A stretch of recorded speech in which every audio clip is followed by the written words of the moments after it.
இது பற்றிய கருத்துக்களை நம்மோடு பகிர்ந்து கொள்வதற்காக திரு அரவிந்த் குணசேகரன் பத்திரிகையாளர் நம்மோடு இணைகிறார். வணக்கம் திரு அரவிந்த். இன்னும் சற்று நேரத்தில் விஜயிடம் சிபிஐ அதிகாரிகள் விசாரணையை மேற்கொள்ளவிருக்கிறாங்க. ஏற்கனவே 7 மணி நேரம் நடைபெற்ற விசாரணையில் அவரிடம் சில முரண்பட்ட விஷயங்கள் வந்திருப்பதாக தெரிகிறது. இன்னைக்கு அவரிடம் என்ன மாதிரியான கேள்விகள்லாம் கேட்கப்பட வாய்ப்பு இருக்கிறது?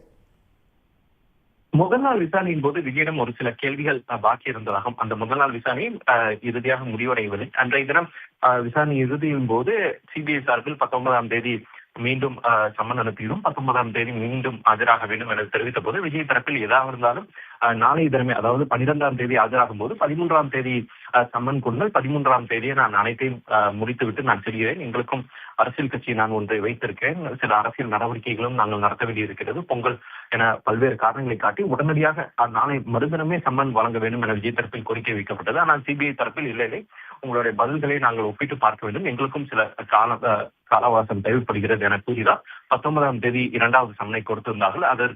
அதனை ஏற்றுக்கொண்டு இன்றைய தினம் விஜய் இன்னும் சற்று நேரத்தில் சிபிஐ முன்பு ஆஜராகி இருக்கிறார். சோ இன்றைய தினம் விசாரணையின் போது ஒன்று முதல் நாள் விசாரணையில் பாக்கி இருக்கக்கூடிய கேள்விகள், அதே போல விஜய் முதல் நாள் விசாரணையின் போது விஜய் கொடுத்திருக்கும் பதில்களை மற்ற நிர்வாகிகளுடன் ஒப்பிட்டு பார்த்து அதில் ஏதேனும் முரண்பாடுகள் இருந்தால் அதனை துணை கேள்விகளாக இன்றைய தினம் கேட்க இருக்கிறார்கள். எனவே இன்றைய தினம் 2 விதமான விசாரணை நடக்க இருக்கிறது. ஒன்று முதல் நாளில் பாக்கி இருக்கக்கூடிய கேள்விகள், 2வது முதல் நாள் பதிலை கொண்டு தொடுக்கப்படும் துணை கேள்விகள் என இன்றைய தினம் ஒரு நீண்ட விசாரணையை விஜய் சந்திக்க இருப்பதாகத்தான் நமக்கு தகவல்கள் கிடைக்கப்பெறுகின்றன.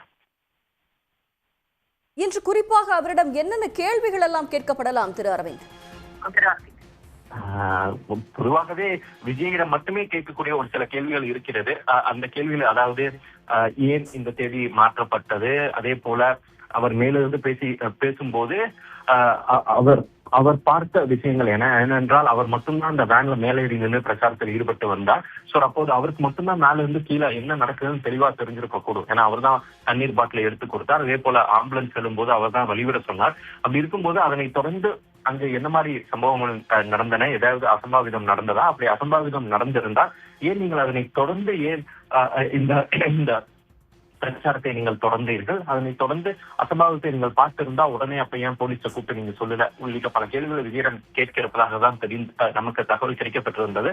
ஆனால் முதல் நாளே இந்த கேள்விகள் கேட்டிருந்தார்களா அல்லது முதல் நாள் இந்த கேள்விகள் ஏதேனும் பாக்கி இருந்ததா என்பது நமக்கு அந்த அளவுக்கு சிபிஐ தரப்பில் கொஞ்சம் ப்ரொஃபஷனலான ஏஜென்சி என்பதால் முழுமையான எந்தெந்த கேள்விகள் கேட்க இருக்கிறார்கள் என்பதை அவர்கள் பத்திரிகையாளர்களிடம் கூற மாட்டார்கள். ஆனால் இன்றைய விசாரணையின் முடிவில் தான் நமக்கு தெரிய வரும் விஜயிடம் மேலும் அவர்கள் விசாரணை நடத்த திட்டமிட்டிருக்கிறார்களா அல்லது விஜயிடமான விசாரணை இன்றுடன் முடிவருகிறார் என்பது இன்றைய தினம் விசாரணையின் முடிவில் தான் நமக்கு தெரிய வரும். இன்று விஜய் மட்டுமல்லாது விஜயின் ஆலோசகரும் கட்சியின் வியூக வகுப்பாளருமான திரு ஜான் ஆரோக்கியசாமியிடமும் சிபிஐ சம்மன் அனுப்பி இன்று விசாரணையை மேற்கொள்ளவிருக்கிறது. அவரிடம் என்ன மாதிரியான கேள்விகள் கேட்கப்படலாம்? எனக்கு கிடைத்த தகவலின்படி ஜான் ஆரோக்கியசாமிக்கு இன்றைய தினம் சம்மன் வழங்கப்படவில்லை. தற்போது வரை ஜான் ஆரோக்கியசாமிக்கு எந்த சம்மனும் வழங்கப்படவில்லை. இன்றைய தினம் விசாரணையின் முடிவில் தான் அடுத்த கட்டமாக இந்த விசாரணை எப்படி செல்ல இருக்கிறது, ஜான் ஆரோக்கியசாமிக்கு சம்மன் வழங்குவார்களா, வாங்கினால் எப்போது அவர் விசாரணைக்கு அழைக்கப்படுவார் என்பது இன்றைய தினம் விஜயின் விசாரணை முடிவடைந்த பிறகுதான் தெரியும். தற்போது வரை ஜான் ஆரோக்கியசாமிக்கு எந்த சம்மனும் வழங்கப்படவில்லை.